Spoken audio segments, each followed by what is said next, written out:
Hello दोस्तों, नमस्कार। कैसे हैं आप सभी का बहुत बहुत स्वागत है हमारे YouTube channel Himanshu Shrotriya the reasoning room में। बेटा, जैसा कि आप सभी लोग जानते हैं कि यूपी पुलिस का पेपर आज से 10-15 दिन बाद आपका पेपर है और उसमें डीआई के क्वेश्चन यानी कि डाटा इंटरप्रिटेशन एक चैप्टर होता है, उसके चैप्टर जरूर आते हैं। वैसे ये चैप्टर मैथ का है, लेकिन क्योंकि रीजनिंग और मैथ मिक्स आती है यूपी पुलिस में, तो ये पोर्शन आपको मिलेगा किसमें आया हुआ बेटा? ये आपको रीजनिंग में मिलेगा, डाटा इंटरप्रिटेशन। ठीक है, डीआई कहते हैं इसे, आप सभी ने सुना होगा डीआई। क्या कहते हैं शॉर्ट में इसे कहते हैं डीआई। तो डीआई के क्वेश्चन पीईटी हो गया, नेट हो गया, है ना, या फिर आपका एसएससी सीजीएल हो गया, एसएससी एमटीएस हो गया, यूपी पुलिस हो गया, यूपीएसआई हो गया, सब में आपको डीआई से क्वेश्चन मिलते हैं। डीआई के क्वेश्चंस की अगर बात करें तो आप सभी को पहले, आज मैं क्वेश्चन शुरू नहीं करता क्योंकि मैं हवा दवड़ करना नहीं चाहता, अच्छे से समझाना चाहता हूं ताकि आपको लाइफ में आगे भी काम आए, क्योंकि हर एग्जाम में ही ये आता है तो आप किसी को सिखा भी पाओ। ऐसे पढ़ना चाहिए हमेशा कि हमें जब पढ़े, हम कोई क्वेश्चन करें तो ऐसे करें कि भाई अब तो तुम मुझसे पूछ लो जो पूछना। तो इसी तरीके से पढ़ाऊंगा आपको। तो डाटा इंटरप्रिटेशन डीआई बेटा 4 टाइप की होती है आपकी। कितने टाइप की बेटा? 4 टाइप की। सबसे पहला होता है टेबल डायग्राम। ठीक है, टेबल डायग्राम। अगर टेबल डायग्राम की बात करें तो इसमें क्या होगा बेटा? इसमें आपको इस तरीके से एक सारणी बना के दी जाएगी, इस तरीके से एक सारणी बना दी जाएगी और इस तरीके से उसको तोड़ दिया जाएगा कई भागों में, है ना। और यहां लिख देगा A B C D E, यहां लिख देगा ईयर, लिख देगा कि ये पर्सन है, ये पर्सन है। और यहां पे क्या है? यहां ईयर लिख देगा कि ईयर आएंगे, और ईयर कौन कौन से आएंगे तो लिख देगा 1 2 3, इस तरीके से कुछ दे देगा। तो ये टेबल बनी हुई मिलती है और आपसे पूछ लेता है बी सी से कितना ज्यादा है, ए डी से कितना ज्यादा है। इधर ईयर लिख दिया 2001, 2002, 2003, है ना, 2004। इधर ये लिख दिया कि इनने 2 कमाए, इनने 4 कमाए, इनने 8 कमाए, इस तरीके से। तो ये सारणी बनी मिलती है, इसको आपको सॉल्व करना होता है। दूसरा, ये तो टेबल वाले क्वेश्चन हो गए। दूसरे 3 डायग्राम और होते हैं। एक होता है आपका बार डायग्राम। पहले चारों तरह के क्वेश्चन समझ लो। बार डायग्राम की बात करें तो कैसे क्वेश्चन मिलेंगे आपको? आपने देखा होगा इस तरीके से मिलता है। ये इस तरीके वाले जो क्वेश्चन होते हैं, ठीक है बेटा, ये आपके क्या कहलाते हैं? ये आपके कहलाते हैं बार डायग्राम। इधर वो सन दे देगा 2004, 5, 6, 7, 8, इधर ले देगा 0, 100, 200, 300, 400, 500, इस तरीके से लिख देगा। ये क्या होता है? बार डायग्राम। तो दूसरे टाइप के क्वेश्चन ये होते हैं कि आपसे पूछ लेगा किस ईयर में सबसे ज्यादा हुआ, तो आपको दिख रहा है 2005 में सबसे ज्यादा हुआ है, इस तरीके के क्वेश्चन। तीसरा होता है आपका बेटा, तीसरा आपका जो रेखा होता है वो होता है लाइन डायग्राम।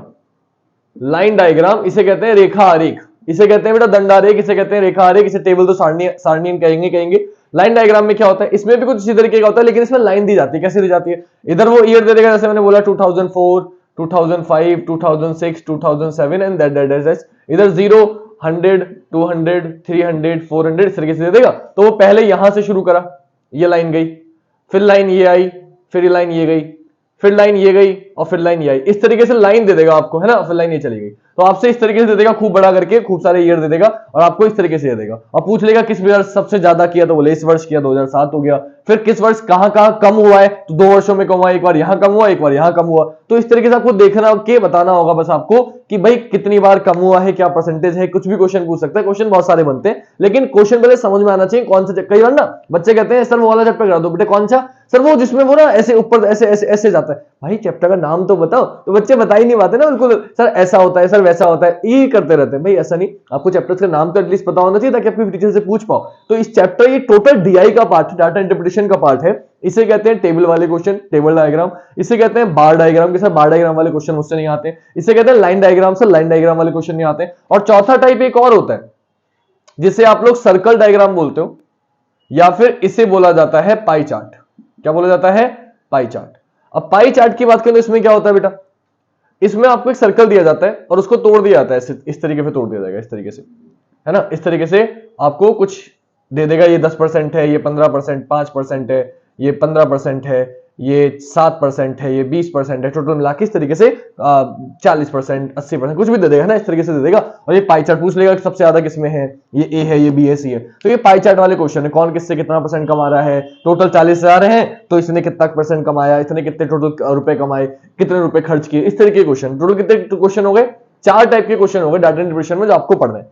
धीरे धीरे करके करेंगे, एक दिन में एक ही टाइप सिखाऊंगा तो कंफ्यूज नहीं होगे। बाकी प्रैक्टिस है डेली 8 बजे आपको एक एक क्वेश्चन डेली करा रहा हूं, चाहे वो पाई चार्ट का हो चाहे बार डायग्राम को, जो यूपी पुलिस में आए हुए क्वेश्चन है वो करा रहा हूं। लेकिन साथ ही साथ आपको ये चैप्टर कराना चाहता हूं पेपर से पहले पहले, क्योंकि ये हर एग्जाम के लिए इंपॉर्टेंट है। चाहे आप नेट की तैयारी कर रहे हो, चाहे आप क्या कहते हैं यूपी पुलिस की तैयारी करो, चाहे एसएससी की तैयारी करो, सब में आते हैं। तो क्यों ना हम इसको अच्छे से समझें ताकि हम लोग को कोई कमी ना रहे इस चैप्टर में, और ये चैप्टर में को हमेशा अच्छे से आ जाए, क्योंकि आने वाले समय में छोटा भाई कोई करेगा तो उसे आप सिखा सकते हो एटलीस्ट। तो बेटा सबसे पहले ये 4 टाइप के क्वेश्चन है जो मैं अलग अलग समझने, इनको समझने के लिए सबसे पहले आपको एक चीज आनी चाहिए और वो है मैथ, क्योंकि ये टोटल मैथ का चैप्टर है, तो मैथ के बिना तो काम चलेगा नहीं। अब इसमें मैथ में भी ना क्वेश्चन ये नहीं है बेटा कि सिर्फ आपको यही करना है, तो मैं आपको ये बता देता हूं कि मैथ के कौन से चैप्टर हैं जिनके बिना आप ये नहीं सीख सकते। तो उन तीनों के बारे में, आज जो 3 चैप्टर हैं बस जिनसे ज्यादातर क्वेश्चन बनते हैं, तो उन तीनों के बारे में थोड़ा थोड़ा बताता हूं, कैसे हमें क्या क्या उसका यूज करना है वो बताता हूं। उसके बाद हम लोग क्वेश्चन शुरू करेंगे। तो आज की वीडियो में मैं सिर्फ आपको ये समझाने वाला था कितने टाइप के क्वेश्चन है, और अब मैं ये समझाने वाला हूं कि आपको जो क्वेश्चंस करने हैं उसके लिए कौन कौन से चैप्टर की जरूरत है, और उन चैप्टर की क्या क्या चीज जरूरत पड़ेगी वो मैं ऑलरेडी आपको आज सिखा देता हूं। देन कल से हम लोग एक एक चीज पकड़ के चलेंगे। 4 दिन में पूरा आपका डाटा इंटरप्रिटेशन खत्म हो जाएगा, और आई होप कि फिर उसके बाद आप क्वेश्चन कर पाएंगे। ठीक है बेटा, तो शुरू करते हैं जल्दी से। ये रफ कर देता हूं मैं, फिर देखते हैं आगे क्या होगा। तो बेटा ये रफ कर दिया मैंने, अब हम शुरू करते हैं आपका चैप्टर, है ना। तो कौन कौन से 3 चैप्टर हैं जो आपके लिए इंपॉर्टेंट है, बड़े ध्यान से समझना, क्योंकि दोनों ही तीनों चैप्टर इंपॉर्टेंट है। पहला सबसे इंपॉर्टेंट चैप्टर जिसके बिना काम नहीं चलने वाला वो है परसेंटेज। परसेंटेज आता होगा तभी आप कर पाओगे, वरना नहीं कर पाओगे। दूसरा है आपका एवरेज, एवरेज के क्वेश्चन आते होंगे तभी आप थोड़ा बहुत कर पाओगे, बेसिक आना चाहिए, ज्यादा कुछ नहीं। और तीसरा है बेटा आपका ratio and proportion, ratio and proportion, ठीक है, रेशियो एंड प्रोपोर्शन। तो इन तीनों चैप्टर को आपको आना चाहिए। परसेंटेज को हिंदी में क्या कहते हैं? परसेंटेज को हिंदी में कहते हैं प्रतिशतता। क्या कहते हैं बेटा? प्रतिशतता। एवरेज को क्या कहा जाता है? औसत। तो ये 3 चैप्टर थोड़ा सा बेसिक आपको, आई होप कि आप पेपर की तैयारी कर रहे हो तो इतना क्लियर होगा, आप पढ़ रहे होंगे। और कभी नहीं भी पढ़ा है तो भी कोई टेंशन नहीं है, मैं पूरी कोशिश करूंगा आपको इतना समझाने की जितना डीआई में यूज होगा। बाकी तो इसके जो क्वेश्चन बनते हैं बहुत सारे बनते हैं, लेकिन ये 3 चैप्टर हमें समझने हैं सबसे पहले। ठीक, तो सबसे पहले एवरेज आपको पता है, तो शुरुआत इसी से करते हैं कि एवरेज क्या होता है, कैसे होता है। तो सभी लोगों को पता होगा, है ना, क्या कि एवरेज या औसत की बात करें तो औसत क्या होता है बेटा? औसत की बात करें तो औसत होता है आपका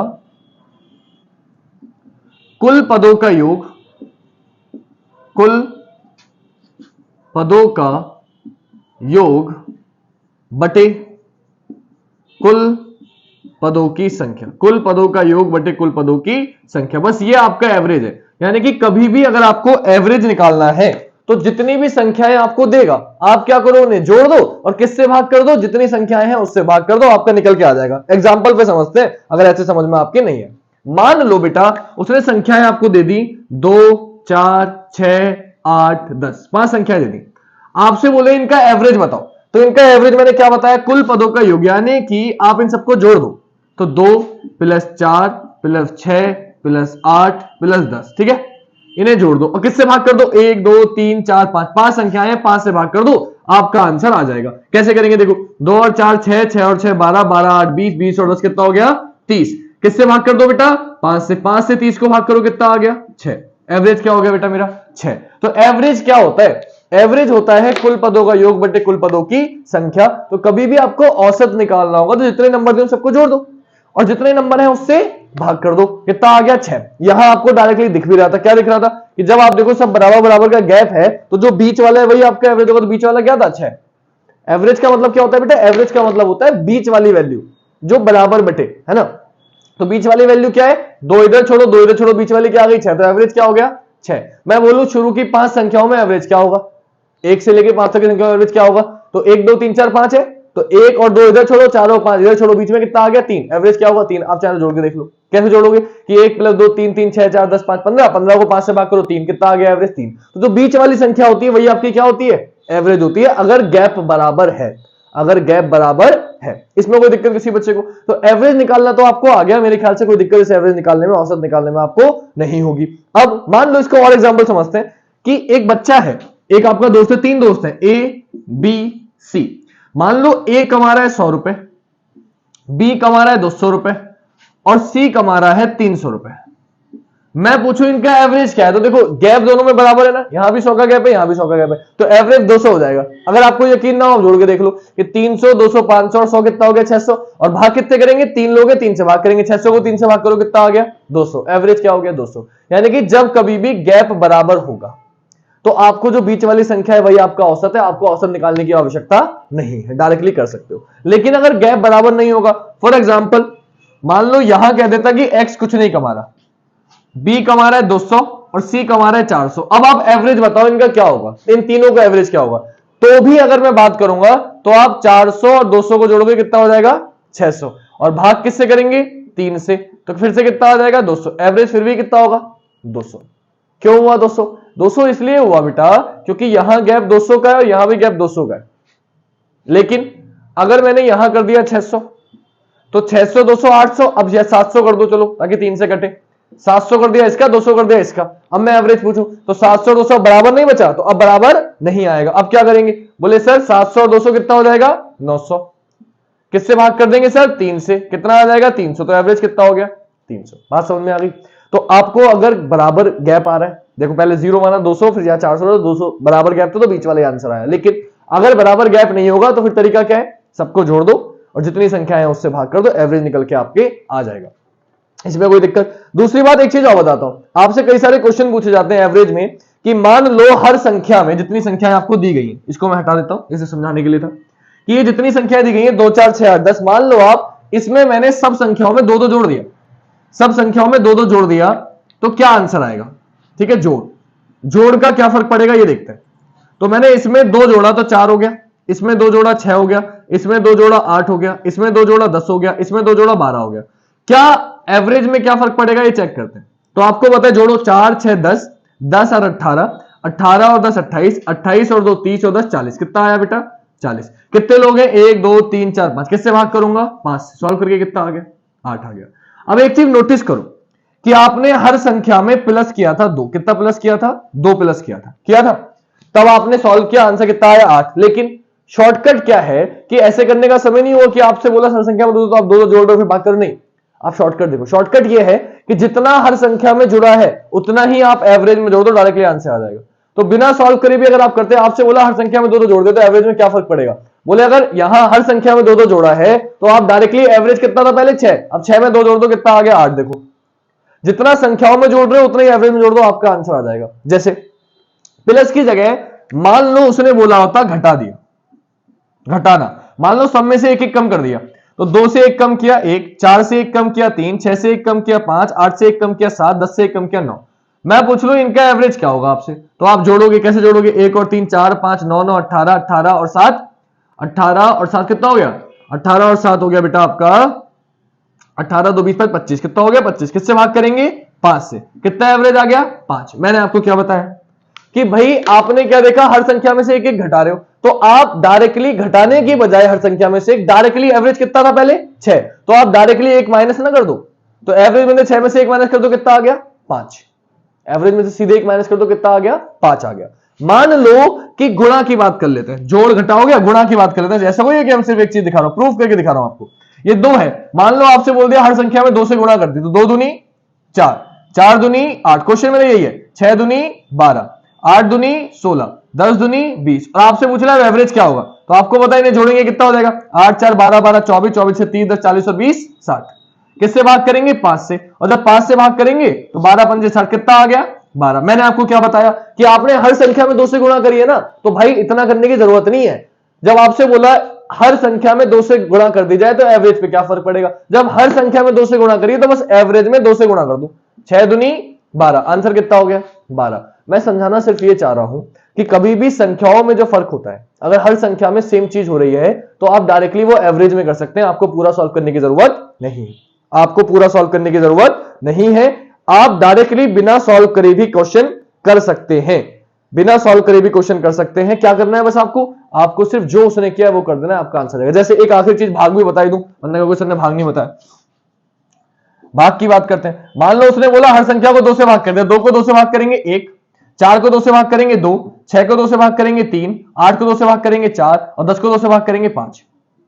ये संख्या बन गई, जोड़ो 1 और 2 3 3 6 4 10 5 15, कितना आया 15, किससे भाग करेंगे 5 संख्या है 5 से, कितना आ गया 3। मैंने क्या बताया, ये पूरा सॉल्व करके आया ना, इससे अच्छा मैं डायरेक्टली तरीका क्या बताया, मैंने आपको डायरेक्टली तरीका बताया कि जो भी संख्या है, जो एवरेज पहले था, जब हर संख्या को 2 से भाग किया तो आप डायरेक्टली एवरेज को 2 से भाग कर दो और 6 को 2 से भाग कर दो, कितना आ गया 3। आंसर क्या हो गया 3। यानी कि ध्यान रखना मेरी बात, चाहे जोड़ हो, चाहे घटा हो, चाहे गुणा हो, चाहे भाग हो, आप किसी भी संख्या में, जो भी संख्याएं आपको दी गई है उसमें जोड़ करो, घटा करो, गुणा भाग करो, जो भी आप कर रहे हो आप डायरेक्टली वही एवरेज में कर दो, आपका आंसर आ जाएगा, पूरा सॉल्व करने की जरूरत नहीं है। जैसा कि आपको दिख रहा है, उसने बोला इसमें 2 2 जोड़ा तो एवरेज क्या होगा, हर संख्या में 2 2 जोड़ा, बोले डायरेक्टली 6 में 2 जोड़ दो 8 हो जाएगा। उसने बोला हर संख्या में 1 1 माइनस कर दिया जाए तो एवरेज क्या हो जाएगा, बोले 6 में से 1 माइनस कर दो 5। देखो सॉल्व करके ये आया, मैं डायरेक्टली बता रहा हूं। उसने बोला हर संख्या में 2 से गुणा कर दिया जाए तो क्या आएगा, तो इधर पूरा सॉल्व मत करो, बोले डायरेक्टली 6 दूनी 12 आएगा, देखो 12 आ गया। उसने बोला हर संख्या को 2 से भाग कर दिया, क्या आएगा, बोले सर डायरेक्टली 6 को 2 से भाग कर दो, कितना आ गया 3 आ गया। आंसर क्या हो गया 3 हो गया। बात समझ में आ गई आपको मेरी? तो ये समझना कि कभी भी औसत की अगर हम बात करें तो औसत में जोड़, गुणा, भाग, प्लस, माइनस किसी का कोई फर्क नहीं पड़ता। जो आप हर संख्या में जोड़ रहे हो वही आप एवरेज में जोड़ दो, जो हर संख्या में से घटा रहे हो वही एवरेज में से घटा दो, जो हर संख्या में गुणा कर रहे हो वही एवरेज में से गुणा कर दो, जो भी हर संख्या में भाग कर रहे हो वही एवरेज से भाग कर दो, डायरेक्टली आपका आंसर आ जाएगा। ये ध्यान रखना, इसका मैं प्रयोग करूंगा। औसत का फॉर्मूला क्या है, बस इतना याद रखना है कि कुल पदों का योग बटे कुल पदों की संख्या। शॉर्ट में रखना चाहते हो तो आप ऐसे लिख लो कि सम अपॉन नंबर, यानी कि जितने नंबर है वो नीचे आएंगे और उनका सम ऊपर आएगा, भाग कर देना, आंसर आ जाएगा, औसत निकल के आ जाएगा। खत्म हो गई बात। इसमें किसी को कोई दिक्कत है? कोई दिक्कत तो नहीं है। अब यहीं से कुछ और फॉर्मूले बन जाएंगे। कुछ और फॉर्मूले क्या बन जाएंगे?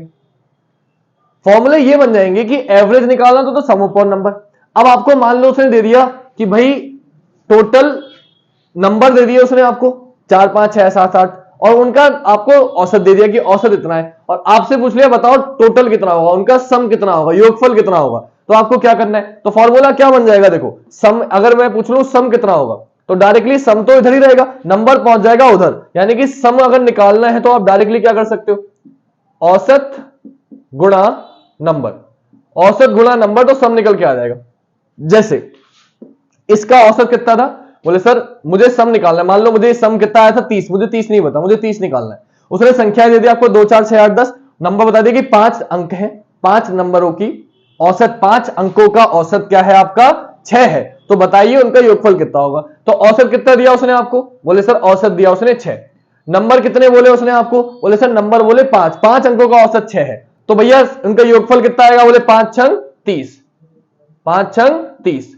आगे बात समझ में, देखो 30 आ गया नहीं आ गया टोटल योगफल, जबकि मुझे संख्याएं पता भी नहीं है, जबकि मुझे संख्याएं पता भी नहीं है, फिर भी योगफल मेरा सेम निकल के आ गया। तो एक क्वेश्चन ये भी बन सकता है कि आपसे पूछ लेगा भाई 5 संख्याओं का औसत 6 है, तो बताइए योगफल कितना होगा। तो 5 संख्याओं का औसत 6 है तो 5 गुणा 6 नंबर कितना आ जाएगा, सम। तो बस ये अगर याद है, यहीं से फॉर्मूला बन गया कि सम इधर रहेगा, नंबर चला जाएगा औसत में, यानी कि औसत की नंबर से गुणा निकल कर दो, क्या आ जाता है, सम आ जाता है। अगर आपसे नंबर पूछ ले, अगर आपसे नंबर पूछ ले यानी कि आपको सम दे दे कि आपको उनने बोला कि 5 संख्याएं, या ऐसे बोला कुछ संख्याओं का योगफल, कुछ संख्याओं का योगफल 30 है और उनका औसत 6 है, तो बताइए संख्याएं कितनी है। संख्याएं पूछ ले तो क्या हो जाएगा कि अगर मुझे नंबर निकालना है, मुझसे उन्होंने पूछे नंबरों की संख्या कितनी है, तो नंबर अगर मुझे निकालना, नंबर जाएगा इधर तो औसत आ जाएगा इधर, तो कितना हो जाएगा, फॉर्मूला क्या बन गया, फॉर्मूला बन गया सम बटा एवरेज।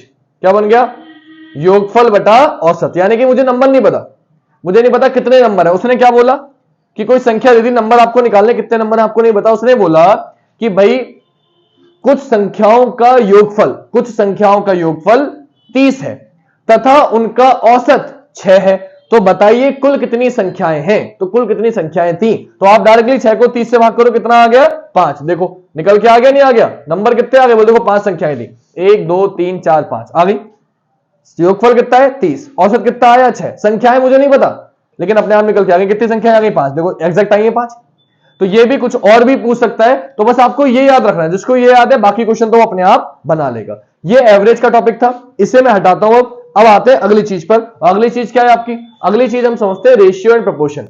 परसेंटेज सबसे एंड में बताता हूं क्योंकि इसके क्वेश्चन थोड़े से ज्यादा मुझे कराने, थोड़ा समझाना है इसके बारे में, फिर आपको आगे भी लेके चलूंगा। अभी तो पहले ये समझना जरूरी था कि एवरेज क्या होता है, क्योंकि एवरेज के क्वेश्चन बेटा बनेंगे। तो आई होप आपको एवरेज समझ में आया होगा। और ये क्वेश्चन मैथ में, रीजनिंग में एक एक सिंपल सा क्वेश्चन पूछ सकता है कि भाई शुरू की 5 प्राकृतिक संख्याओं का योगफल, एवरेज औसत बताइए। 10 सम संख्याओं का शुरू की औसत बताइए। ऐसे क्वेश्चन आपसे पूछ सकता है। तो आपको औसत निकालना बहुत अच्छे से आना चाहिए था, तो मैंने कोशिश करी आपको सिखाने की। अब आते हैं बेटा रेशियो एंड प्रोपोर्शन पे। रेशियो एंड प्रोपोर्शन की अगर हम बात करें तो उसमें आपको कुछ नहीं करना। क्या नहीं करना? रेशियो एंड प्रोपोर्शन का तरीका क्या है कि आपको कोई भी रेशियो का मतलब क्या है, कैसे दिया होता है, पहले वो बता देता हूं। रेशियो प्रोपोर्शन की बात करें बेटा, तो रेशियो प्रोपोर्शन जो आपको दिया होता है इस तरीके से दिया होता है, ए अनुपात बी। ये है अनुपात, सबको पता है ना। इनकी कोई वैल्यू दे दी आपको, कोई भी value they the exact Y, मान लो वैल्यू दे दी 4:5, वैल्यू क्या दे दी? 4:5।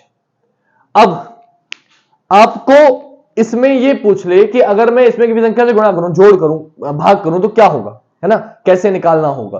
तो आपको क्या करना है बेटा, रेशियो प्रोपोर्शन की बात करें तो पहले चेक करते हैं। अगर मैं किसी संख्या से इसमें गुणा करूं, मान लो मैंने इसमें 2 से गुणा कर दिया, 4 दूनी 8, मैंने इसमें भी 2 से गुणा, 5 दूनी 10, क्या रेशियो में कोई फर्क पड़ेगा? क्या रेशियो में कोई फर्क पड़ेगा? तो देखो रेशियो में कोई फर्क नहीं पड़ेगा बेटा। क्यों नहीं पड़ेगा रेशियो में कोई फर्क? रेशियो में कोई फर्क इसलिए नहीं पड़ेगा क्योंकि आप ये देखो, यहां 2 से गुणा करी, यहां 2 से गुणा करी, 4 दूनी 8, 5 दूनी 10, लौट फिर के क्या आया? 8:5। इसको दोबारा भाग करोगे तो 2 से 8 को भाग करो 4 आ गया, 2 से 10 को करो 5 आ गया। यानी कि रेशियो को किसी भी संख्या से गुणा कर दो उनके, क्योंकि कट जाएगा ना, इसको 4:5 ऐसे लिख सकते हो, लिख सकते हो, तो इसको भी 8:10 लिख सकते हो, लिख सकते हो। तो अगर आप इन्हें सॉल्व करेंगे तो लौट फिर के फिर से कितना आ जाएगा? 4:5 आ जाएगा। यानी कि किसी भी संख्या की आपस में गुणा करने पर, किसी भी संख्या की आपस में गुणा करने पर कोई फर्क नहीं पड़ता, कोई फर्क नहीं पड़ता। तो ध्यान रखिएगा कि 4:5 था, तो मान लो 4 गुणा 2 और 5 गुणा 2 आपने किया तो 2 से 2 कट गया, लौट फिर के फिर से कितना आ गया? 4:5 आ गया। अगर आपने बोला कि 4 की गुणा कर दी 50 से और इसकी भी गुणा कर दी 50 से, क्या औसत पर कोई फर्क पड़ेगा? नहीं, 50 से 50 कट गया, रेशियो फिर भी कितना रहेगा? 4:5। यानी कि किसी भी रेशियो में किसी भी संख्या से गुणा करने पर उनके रेशियो पे कोई फर्क नहीं पड़ता, उनके रेशियो पे कोई फर्क नहीं पड़ता। इस बात का आप बिल्कुल ध्यान रखेंगे, वरना आपको दिक्कत पड़ सकती है, वरना आपको दिक्कत पड़ सकती है। क्लियर है? इतनी बात रफ कर दूं?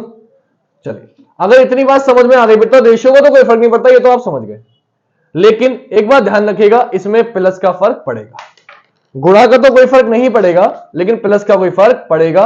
तो रेशियो एंड प्रोपोर्शन निकालने के लिए, किसी भी संख्या का रेशियो निकालने के लिए आपको क्या याद होने चाहिए? पहाड़े याद होने चाहिए। बस आपको पहाड़े याद कर लेने, आपका आंसर आ जाएगा। औसत में क्या करना है? बस आपको पहाड़े याद कर लेने, आपका औसत आ जाएगा। लेकिन साथ साथ में कुछ रेशियो निकालना सिखा देता हूं। मान लो एक क्वेश्चन बहुत पूछा जाता है, ए अनुपात बी का रेशियो उन्होंने दे दिया 2:3, बी अनुपात सी का रेशियो उन्होंने दे दिया 3:4, सी अनुपात डी, या अभी ए बी सी रहने देते हैं, डी बाद में आ जाएगा, और आपसे पूछ ले बताइए ए बी सी का औसत क्या होगा। क्या पूछ ले आपसे? A ratio B ratio C क्या होगा।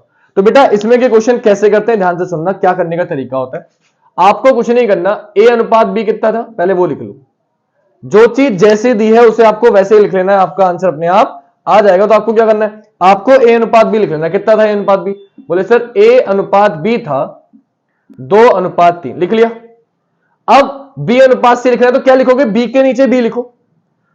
ए अनुपात बी अनुपात सी निकालना है, ए अनुपात बी लिख लिया। अब बी के नीचे बी लिखो, बी की वैल्यू कितनी है? 3, और सी की वैल्यू कितनी है बेटा? सी की वैल्यू है 4, तो सी के नीचे सी लिखो।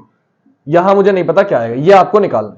तो ध्यान रखना आपको क्या करना होता है, जो साइड वाली वैल्यू आपस में खिंच जाती है, यहां 3 की जगह कुछ और भी लिख सकते हो, जरूरी नहीं है सेम। मान लो अलग कर देते हैं, कहीं आप लोग कंफ्यूज हो जाओ।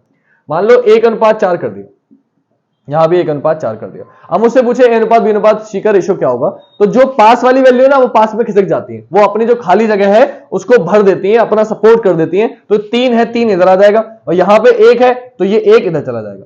तो रेशियो कितना आ जाएगा? बोले 2 ही कम 2, इनके आपस में गुणा कर दो, 3 ही कम 3 और 4 3 12। तो रेशियो कितना हो गया? रेशियो हो गया 2:3:12, 2:3:12। यही 4 होगा तो 4 में भी ये प्रोसीजर फॉलो करना है, 5 होंगे 5 में ये फॉलो करना है। जैसे मैं आपको ABCD 4 का करके दिखाता हूं ताकि आपको कोई दिक्कत ना लगे, अच्छे से समझ में आए।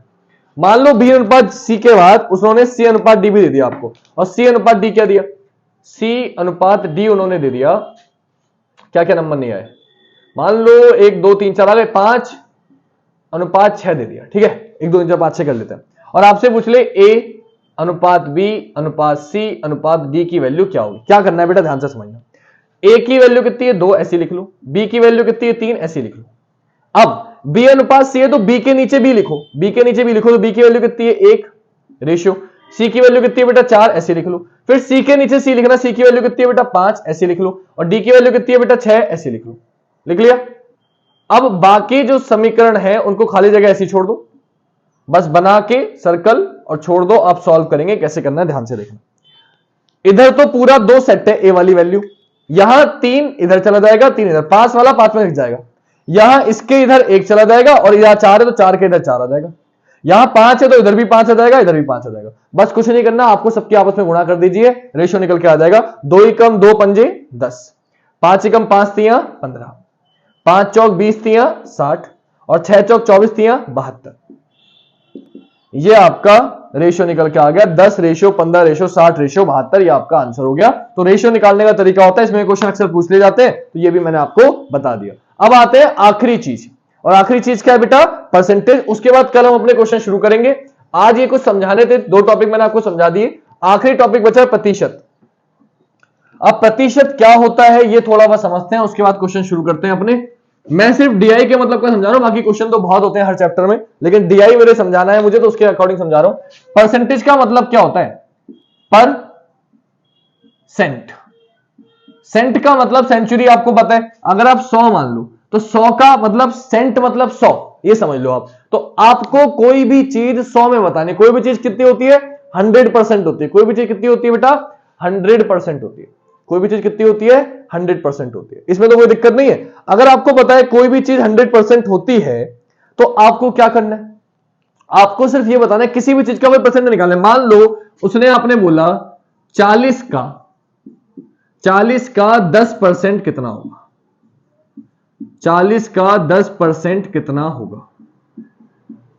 तो आपको क्या करना, तो ध्यान से समझना। 40 का पूछा है तो 40, कितना परसेंट पूछा है 10, तो गुणा 10% पूछा है ना तो 10। और परसेंटेज का मतलब होता है 100 नीचे कर दो, क्योंकि संख्या बतानी है। कभी भी परसेंटेज का सिंबल हटाना होता है तो 100 से भाग करनी होती है, लगाना होता है तो गुणा करनी होती है। बात समझ में आ गई। तो मुझे 40 का 10% कितना होगा ये बताना है, संख्या बतानी है, तो 10/100। देखो 1 0 से 1 0 कैंसिल, 1 0 से 1 0 कैंसिल, 4 ही कम 4, कितना आ गया मेरा 4 आ गया। कितना आ गया मेरा 4 आ गया। बात समझ में आ गई। अब मान लो आपसे पूछता, आपसे इसी क्वेश्चन में पूछता 40 का कितना परसेंट है, 40 का कितना परसेंट है, तब क्या करते, बोले फिर 4 पूछ रहा है ना तो 4 किसका 40 का, कितना परसेंट है ये पूछ रहा है, कितना परसेंट है ये पूछ रहा है, तो गुणा 100।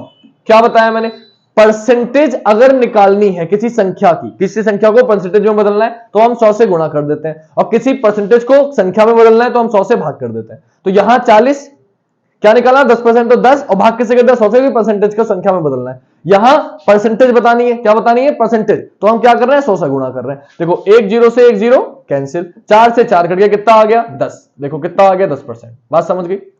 तो कभी भी परसेंटेज का सिंबल लगाने के लिए, परसेंटेज बताने के लिए 100 से गुणा करते हैं, और कोई संख्या बताने के लिए परसेंटेज से संख्या में जाना है तो 100 से भाग कर देते हैं।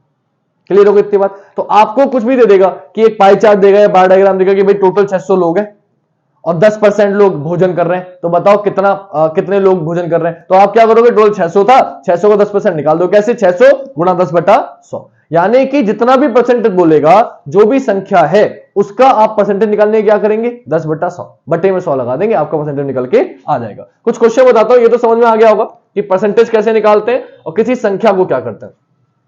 तो जिसका निकालना होता है वो नीचे आता है, और जिससे भाग कर रहे होते हैं अगर हटाना है तो 100 से भाग करते हैं। इतनी बात तो आपके समझ में आ गई।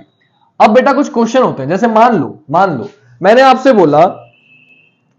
बोला कि 20 100 का कितना परसेंट है, 20 100 का कितना परसेंट है, ठीक है, ये बोला 20 100 का कितना परसेंट है। ये क्वेश्चन मैंने आपसे पूछ लिया कितना परसेंट है। तो कैसे करोगे इसे, क्या करना होता है, ध्यान रखना बेटा, 20 100 का कितना परसेंट है, तो जिसके बारे में बात कर रही है वो ऊपर आता है, और 100 का पूछ रहे तो 100 नीचे आएगा। और मैंने बताया परसेंटेज बताना है तो किससे गुणा कर देंगे 100 से गुणा कर देंगे। तो बस 100 से 100 को काट दो, कितना आ गया 20, यानी कि 20 100 का 20%। ये आंसर कितना हो गया 20 हो गया। लेकिन अगर वो बोलता 20 80 का कितना परसेंट है बेटा, तो कॉन्सेप्ट तो सेम रहता, कॉन्सेप्ट तो सेम रहता है, लेकिन सॉल्व कैसे करते? सॉल्व वैसे करते कि 20 के बारे में पूछा तो 20 ऊपर, लेकिन पूछ कितने करा 80 का, तो 80 नीचे, और गुणा किससे कर देते 100 से बेटा। तो आपको पता है 1 0 से 1 0 कट जाता, कितना हो जाता? बोले सर ये हो जाता 200/8। डायरेक्टली सॉल्व कर लो या काट भी सकते हो, अगर काटोगे तो ये हो जाएगा 100/4 हो जाएगा। 2 से काटा, 2 चौक 8, 100 दूनी 200, कितना हो गया 100/4, और इसको सॉल्व कर दो कितना आ गया 25%। मैं बिल्कुल बेसिक लेके चल रहा हूं, ऐसा मान के चल रहा हूं कि आपने जिंदगी में परसेंटेज नहीं पढ़ा, उस तरीके से समझा रहा हूं कि 20 80 का कितना परसेंट है, तो 20 किसका 80 का, गुणा 100 कर देंगे, परसेंटेज पूछा। बात समझ में आ गई आपके? अगर इतनी बात समझ में आ गई तो मुझे लगता नहीं है कि अब आपसे कोई भी संख्या पूछूंगा, कोई भी संख्या किसका कितना परसेंट है, तो जिसके बारे में पूछ रहा है वो ऊपर, जिससे पूछ रहा है वो नीचे, गुणा किससे कर देते हैं 100 से कर देते हैं, आपका आंसर आ जाता है, आपका आंसर आ जाता है। क्लियर है इतनी बात? अब एक चीज और बताता हूं, वो आपसे कभी कभी पूछेगा कितना परसेंट ज्यादा है कितना परसेंट कम है, वो बड़ी दिक्कत देता है। कैसे? मैं आपको एक क्वेश्चन करके दिखाता हूं ताकि आपको समझ में आए कि कैसे करते हैं। ठीक है बेटा, मान लो आपसे ये बोल दिया, मान लो आपसे ये बोल दिया कि 80 60 से कितने परसेंट अधिक है, 80 60 से कितने परसेंट अधिक है। ये क्वेश्चन आपको सॉल्व करना है, कैसे करोगे? जब भी इसमें का क्वेश्चन आए तो आपको दिख तो रही है 80 60 से कितना परसेंट अधिक है, बोले सर 20 अधिक है। कितना अधिक है 20। किससे पूछा है बेटा 60 से, जिससे पूछता है तो दोनों में अंतर कितने का आया 20 का। किससे पूछा है 60 से, बटे में क्या आएगा 60, और बेटा गुणा किससे करनी है 100 से, क्योंकि कितना परसेंट पूछा है।